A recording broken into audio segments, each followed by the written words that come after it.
You're in the market for a German SUV and you've narrowed your choice down to the Mercedes GLC and the Audi Q5, but which is the right one for you? You're watching Autogefuehl, I'm AJ, and it so happens today I have the GLC 300 4matic with the AMG line. On the other side I have the Audi Q5 45 TFSI Quattro S Line. On paper, they're very similar SUVs. They both start at around 57,000 euros for the respective trims. They have 2-liter turbocharged 4-cylinder petrol engines.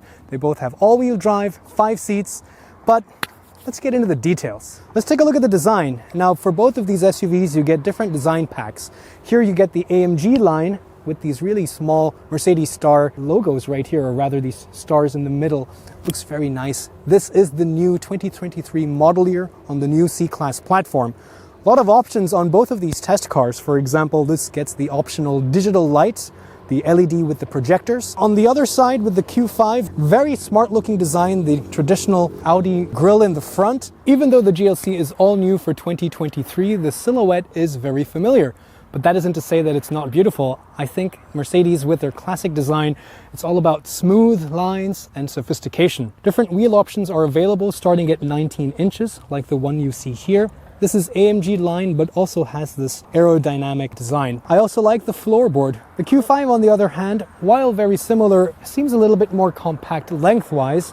And these are actually much larger wheels. These are 21 inch and they definitely look a lot more sporty, fill the wheel arches really nicely, and still give you a little bit of sidewall for that extra added comfort. Talking about the rear design of the GLC, I do like the spoiler. I like this horizontal black insert here.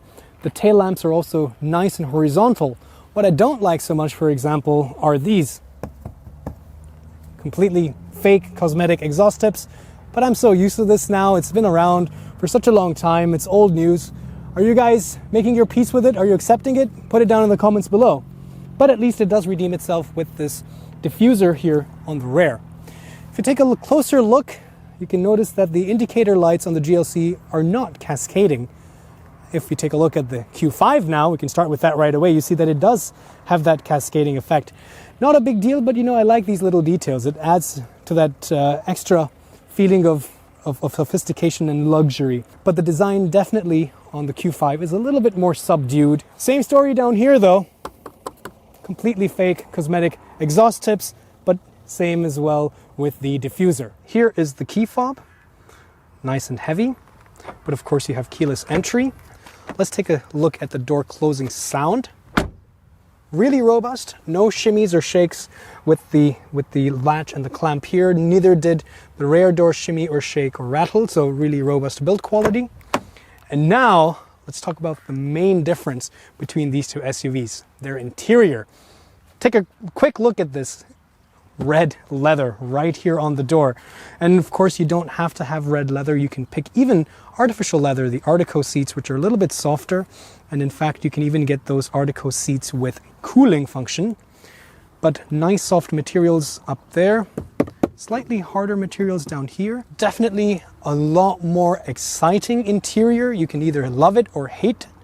But I think objectively, if you ignore the color of the seat, this is definitely a lot more intricate in its design. Let's take a quick look inside. Getting inside is really easy. Again, you have that SUV stance, so you get a higher ground clearance. You have a taller roof line, so you get that ingress with a lot of ease. And first impression is wow. If the Audi Q5 interior is like a well-tailored suit that a German businessman would wear, the GLC interior is like a Met Gala red carpet gown. It's very evocative, very sensual. The steering wheel can also be adjusted for reek and rage, and in this case we also have it adjustable electronically. And I am 5'8" or about 1.7 meters, thereabout, and I have plenty of headroom. Here we have the key fob for the Q5, also with keyless entry. There we go. The door, I think, sounded pretty good. I didn't see or hear any shimmies or shakes between the two doors, so very robust. And now you can really see that stark contrast between these two SUVs and their interiors.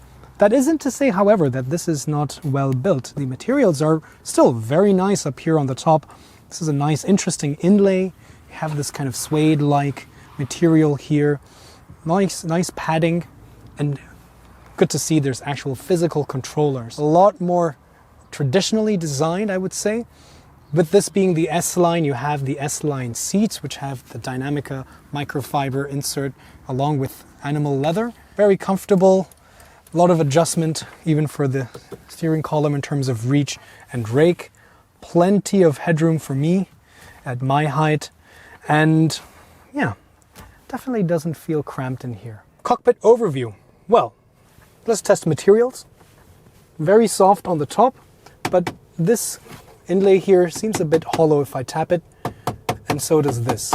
So a little bit points deduction there, but you know what? I like this. This is very functional. As you can see, we have actual physical buttons and knobs. So when you're driving, you don't have to take your eyes off the road. Your hands fall neatly where they need to, and you can use muscle memory to manipulate these things, and you have that haptic feedback. The overall grip and comfort of the steering wheel is really nice, and further enhanced by the fact that you have physical buttons and rollers for the volume control here, a configurable hot star button here, a hotkey button. And if we take a look at the digital cockpit, you also see that I can change the view very easily. Simple old school buttons which work really well.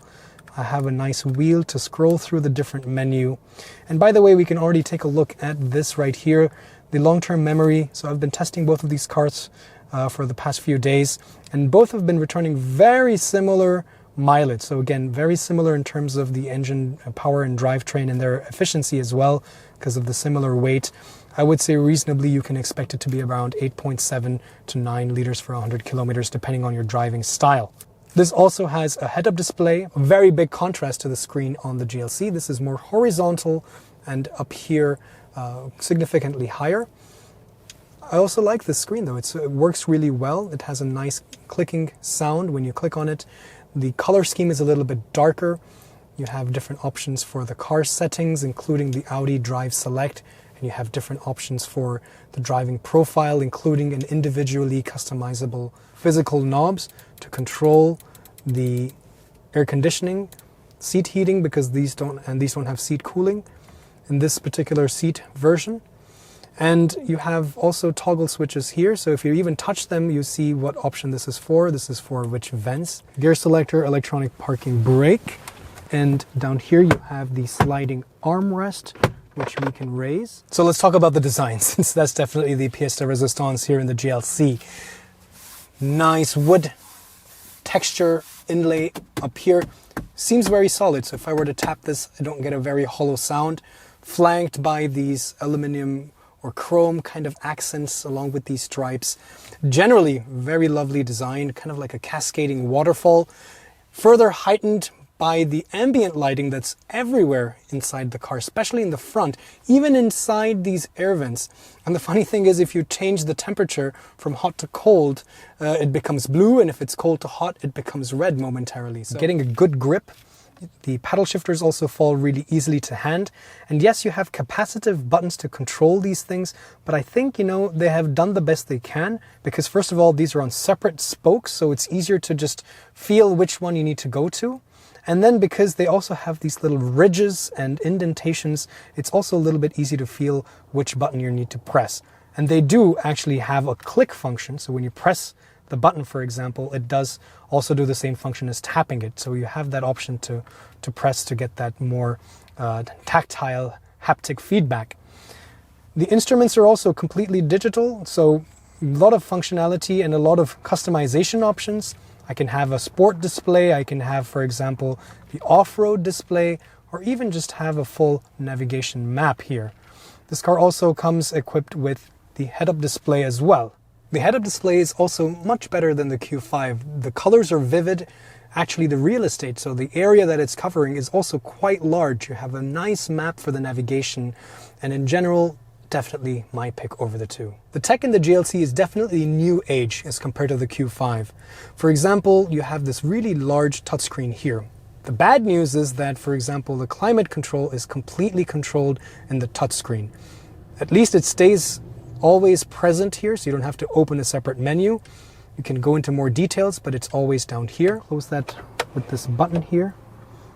Below the center armrest is further storage, along with a little tray and a couple more USB-C.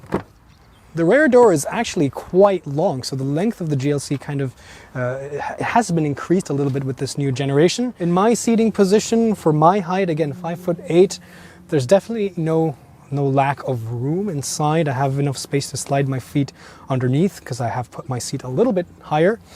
And for taller people who have to sit behind tall people, so Thomas behind Thomas, for example, it does get a bit tight. The scooped out back of the seat does help quite a bit, and it's definitely better than before. Headroom is, I think, definitely sufficient even if you're taller. Nice panoramic sunroof in this case, which also lets in a lot of light. It's very sunny today, so I've kept that closed. Let's take a look at the rear of the Q5. I would say, even though this might not be as long, the entry into the rear row seems a little bit wider, which is useful if you have to put in child seats. You even have a slight variation. You can have the rear seat a little bit more upright, or you can also recline it a little bit, so a little bit more flexibility. Space-wise, this is, I would say, pretty much the same as the GLC for my size at 5'8", sitting behind myself. The GLC is a little bit bigger, so let's see if that translates to a lot of space on the interior of the trunk. This is 620 liters of boot space. This is definitely more than the Audi Q5. It's very rectangular. With the air suspension, this also lowers itself, and there's also switches to tumble the rear seats. Things are a little bit different on the Q5. First of all, you have this it was very funny when I saw this for the first time, and it still remains a bit funny that you have this blank space here on either side when you open the Q5. And that does definitely impede into the loading area that you have here, because it does take up a little bit of the width. That being said, this is definitely not what you would call impractical. This is still 520 liters of boot space. You have very flat and low loading area. You have these manual switches here, and as you can tell, they don't tumble all the way down. You got to go back and click them down here. Both of these SUVs are also very similar under the hood. They both have 2-liter turbocharged 4-cylinder petrol engines with mild hybrid technology, 4-wheel drive and automatic transmissions. They're both also about 4.7 meters long and weigh an identical 1.8 tons. Both of these actually get air suspension, so adaptive air suspension comes on both of these cars. The unique thing about the GLC, which is really interesting, is that it gets rear axle steering. The GLC, let's see. First of all, let's talk about the comfort now, since Mercedes is really all about that comfort. With the air suspension, you would expect that this has that very typical Mercedes, like in the E-Class or the S-Class, that wafting hovercraft, magic carpet ride, call it what you will, feeling. And the truth is, you don't really see that right away. It does feel soft. I think that's the best word to describe it. It does feel very soft, but it doesn't just glide over everything and level the SUV. But that being said, if I go to the sport mode, it actually does tighten up. The change between comfort and sport is quite significant. The drivetrain feels a lot more responsive. The steering feels like it's just been dialed in tighter. And that rear axle steering honestly makes such a big difference. Sure, you might not really need it in a car of this size. So the Q5, trust me, it works fine without it. But it's that added benefit which is very noticeable. And you will end up using that to your benefit. Like, I've been parking this car in front of my house, and there's a very narrow street. I usually have to parallel park, and then in the morning when I come out, the guy in front and the guy in the back have left me no space. I would have had to do like a 10-point turn going back and forth. But with this, I find that I can just back it up a little bit with this great 3D view and then just swing the car out. It's really fantastic. Whereas on the highway at higher speeds, it turns in parallel, so in the same direction as the front wheels, thereby elongating the wheelbase, making the car feel a lot more planted and less jittery. The assistance systems also come to the forte here, because the traffic sign recognition system I found works really well. The controls for that, we were speaking about the haptic buttons here, are actually not bad. I like the system because you have two separate spokes, so I'm not trying to fiddle around with just a couple buttons that are supposed to do many functions. No, I have a dedicated arm right here for the assistance systems, and I have a dedicated button to turn between the limiter, or the speed, the adaptive cruise control, the distance. So there are individual functions. All right, so now the Q5. How does it compare, and which is the right one for you? First impressions are that the Q5 feels a lot more car-like to drive than the GLC did. Very interesting. So the air suspension here feels a lot more composed. Sure, it's not as soft as the GLC was, as the Mercedes, but it still doesn't have harshness to it, so it does take away the sharpness and from undulations and bumps on the street. And it's not as wafty or as supple as the Mercedes, but it definitely lends a much better composure to the Q5 than the suspension does for the Mercedes, the one that it has. The steering as well, although I don't really like this ridge too much, feels a lot more connected, even in the comfort mode. Furthermore, you can just pick auto for the driving dynamics, and this will adapt itself with these different parameters to your driving style in the moment it needs to adapt. So it's really carefree. I can just leave it in automatic and then not have to worry about it. So in that way, the Q5 already feels a lot more grown up, a lot more mature. Again, reflected in this interior. Objectively, it's not a bad interior. It's a lot more functional than the GLC because of the buttons that you can use. But what definitely sticks out right away is the technology. You know, the head-up display is not as crystal clear, does not have the complexity that the GLC does. The rear view camera is so bad. The resolution is definitely one generation too old. And even if you do get the optional additional advanced parking package and so on, it's still nowhere as nice as the Mercedes is. But the seats are also really comfortable. I would say between the two of them, they're both similar in their width and similar in the way that they support you. The actual ergonomics or the contours are definitely different. But then again, this is the S Line seat. That was the power red seat. You can choose different versions of seats and materials, and that itself will make a big difference. But given the size of the body of the SUV, the Q5 feels a little bit more spacious for the front driver. And that's partly because of the center console, I would say. In the GLC, you're cocooned by like this arcing center console that looks lovely, but it does, for example, impede some legroom, right? We spoke about that. Here, you don't have that issue. You still have soft padding in case it does touch, but it's definitely a lot more narrow and a lot lower. So this center area feels a lot more spacious. So there's a little bit more space, at least the sensation of that. You can also get a panoramic sunroof for the Q5, and that will further enhance the feeling of space inside. So let's talk about some of the assistance systems. Now, to control that, you have, again, a little bit old-fashioned stock, which is a very familiar stock to me in this family of Audi and Volkswagen and so on. And you can set it, and now that I've been spoiled with the new stuff in the GLC, I would say this stock is not as easy to use. Sure, I think it's not, the problem isn't that you have to kind of reach down with your pinky, or once you get used to it, you can do it quite quickly. But it's just that I still have to kind of move my hand down, and I would have liked it to just be here with my thumb, reachable with my thumb. But the system is still very smart. It has traffic sign recognition. It also has like a predictive feature where it will know from the navigation that, okay, you're entering from 130 to 100 speed limit zone, and it will already start slowing you down. So you are at 100 when you cross that traffic sign versus reacting to having detected the traffic sign. The gap between the comfort mode and the sport mode in the GLC was huge. That gap was so big. Whereas here, it's just a little bit different. It's just like a 10% change here, 10% change there, 10% tightness in the suspension, 10% tightness in the steering rack, so on and so forth. Versus there, it was like a 50% difference. So definitely, you have a bit more versatility and variability in the GLC and the Mercedes than you do here in the Audi. Did you make up your mind on which one you would take? No?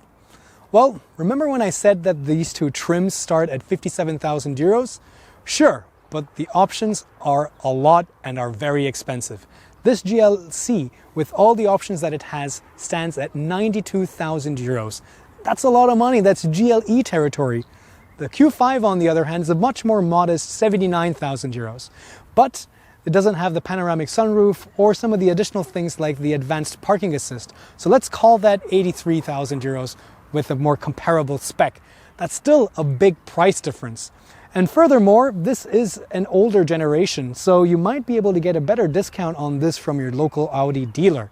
So price is definitely an important aspect to consider when you're making a purchase decision. But the truth is, you know where your money's going when you get the GLC. The interior, the technology, that's where it's going. It's definitely much more upmarket, it's much more luxurious. Sure, it's a little bit more flamboyant, but you can tone that down with different colors on the seats, for example, and it still comes out being objectively much more sophisticated or much more design-oriented interior. Plus, the rear view camera, the 360 camera, the tech in general is much better than the Q5. So therefore, this is definitely my pick. Be sure to check out our channel for reviews for the GLC and the Q5 with different engine options. There's the plug-in hybrid, diesels as well, and also comparisons with the BMW X3. Check the links in the description below.